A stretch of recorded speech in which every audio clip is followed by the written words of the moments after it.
Hi guys and girls, we just set off towards this badger set, which is located near Preston in Lancashire. It's about a 20-minute drive for me from my home in Chorley. Thankfully I have the landowner's permission to go down to this set and do photography and video. She's quite happy with me being down there, and hopefully we'll get some good results tonight. I've done quite a bit of surveillance work on the set over the last month. I've had a couple of cameras up on there, basically for a couple of reasons: to view what the badgers are doing and to keep the set safe from people doing illegal activities, which you can deem them as you so wish. Just to give you a little bit of information on the woodland. This woodland has been worked and managed by the farmer or the farmer's family for over 150 years, and the lady who lives at the farm now, she is in her 80s, and she remembers her granddad taking her down to the badger set to watch the badgers at dusk when she was a child. So this set has been in this woodland for many years, and I think you're going to enjoy the journey what I'm going to take you on. So I'm just on the short drive there now down these country roads, and we'll be there shortly. I'll take you for a walk around the woodland. The woodland is currently filled with bluebells. It looks absolutely stunning, and I can't wait to get there. I'll show you the gear, what I'm using, and go through a few settings, and then we'll go from there. Speak to you soon.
Hi guys and girls, Well, we're finally here. A bit of a walk, but as you can see, here's the forest floor, absolutely laden with bluebells. And this is the start of the badger set. These holes are absolutely massive. This is where they live. So as you can see, it's a wonderful environment for photography. We're so lucky to have this on our doorstep. So I think this set consists of 11 holes altogether.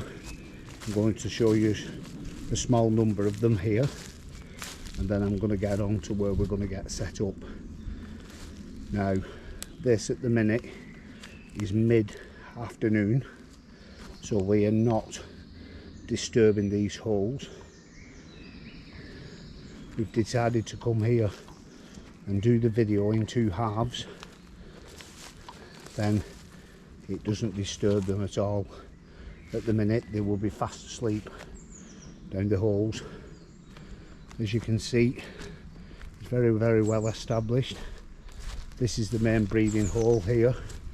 This is where the female has brought the cubs out a number of times. We've been fortunate enough to get them on video a few times now. They've been out about 2 weeks. So this is the view what I have nightly at the moment. Absolutely stunning.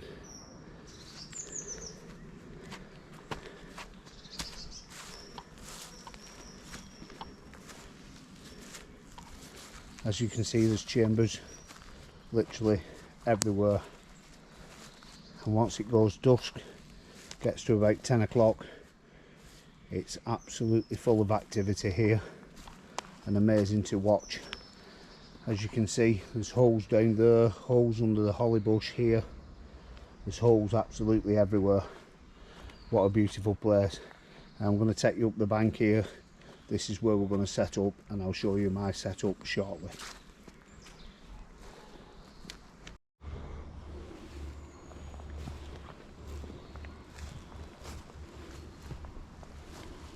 Right guys, my plan is to photograph these badgers along this slightly raised edge here. Where we're positioned over that way, because of the raised edge, you can see over this shrubbery and bluebells in the foreground, and the badger is slightly elevated above that, which makes it a good position for photography. Excuse me. Now I'm going to position 3 flashes here, 2 at 45-degree angles and 1 up in the tree here, to give a little bit of light from above, just to give a little bit of shape to the badger's head. Now I do that with this magic arm. This is an AD 200 Pro flash unit. I attach this in the tree with this magic arm, which are slack at the minute, and then I'm going to put this up here and secure it in place.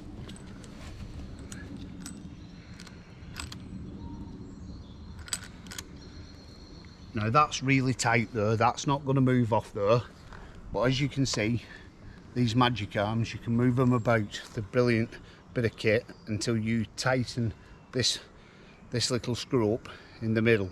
Now I'm going to position this flash head pointing towards where I want it to light the top of the badger, and I will strategically place food to the effect that it'll be in the exact place that I want it. Now what I normally do is turn the unit on and then just give a few test fires to it, so it lights the area where I'm going to be photographing them, and if there's any slight adjustments need to be made on height or angle, then I can do that by just slackening that nut off, repositioning, tightening it up again and doing another test fire. So I'll have another flash here pointing on a 45-degree angle, and another flash over this side pointing on another 45-degree angle, and hopefully round about here. Right guys, we've got our other two AD200 Pros set up on little flash stands here. I'm going to extend these to maximum. That's just to get over this little bit of vegetation what's in the foreground, because if your flashlight is behind any vegetation, obviously it's going to cast shadows on your subject, and you don't want any shadows. You want to try and get your lighting as perfect as you can. So what we're going to do, we're going to position these fairly close to our subject. And this is because of a thing called inversion square law, which the closer your flashes are to your subject, the faster the light fall off behind, so it won't light up very much of the vegetation behind your badger, because we don't want light spill going across onto these trees or onto the holly bushes over there, which have got very shiny leaves, and it causes specular highlights in the background. So we put the flashes fairly close to the subject and just high enough to clear any vegetation on this bank. So we've got one flash pointing in on a bit more than 45-degree angle, probably a 70 or 80 degree angle, and your other flash on a 45, and your one up in the tree, which by the looks of things just needs to be lifted up that little touch, just to have that little bit of light from above. Now what we're going to do here now is do a couple of test shots. I'm going to get my camera set up, put the controller on top of the camera. I can adjust the flashes if needs be from the camera, so once I've got everything set up over there, I don't need to come back over here. There's no more disturbance, so that's what we'll do now. Right guys, I'm all set up now, ready to go. All I need to do now is put a bit of bait out, but as you're aware, like I said before, this is late afternoon now. We won't be putting any bait out for a while. We've just got everything set up for video purposes, so I'll just show you my setup in full now, and then we'll get ready for this evening. This wind's picking up just nicely. It's blowing from over to the left of me here, right towards where we're sat, at which I'll show you that in a short while. So we've got one flash up in the tree pointing down to this little bank here, with another flash here, and the third flash here, and this is where we plan on photographing them. Our setup is back here. Now we prop ourselves up against the tree here, and then it just takes your shadow off the skyline. We're not using any camouflage or anything like that. You don't need to, as long as you sit still and keep quiet and the wind's in the right direction, you'll have plenty success. Our controller's on the top of the camera here. That's a little Gordox controller. We've got our Z9 and the 400mm 2.8 with the 1.7 converter on. We're shooting at 1/50th of a second at ISO 125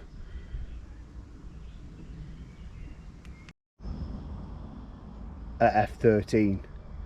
This is so we get quite a fair amount of depth of field.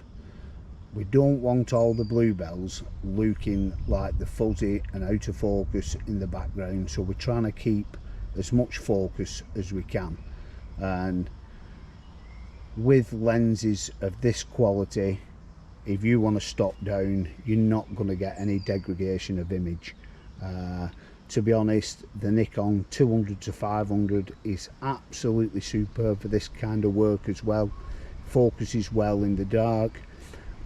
When it does go dark, there's a little function on the trigger here that I press on, and it switches all the modelling lights on the units, so we have a little bit of light in the dark, which helps with focusing. The camera's set in starlight view, so that gives us the added option of having a brighter screen and better autofocus at night as well.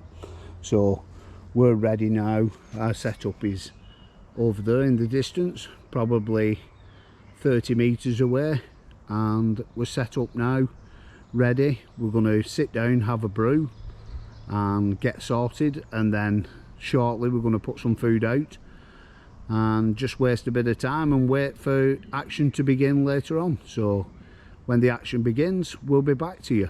Ta-ta for now.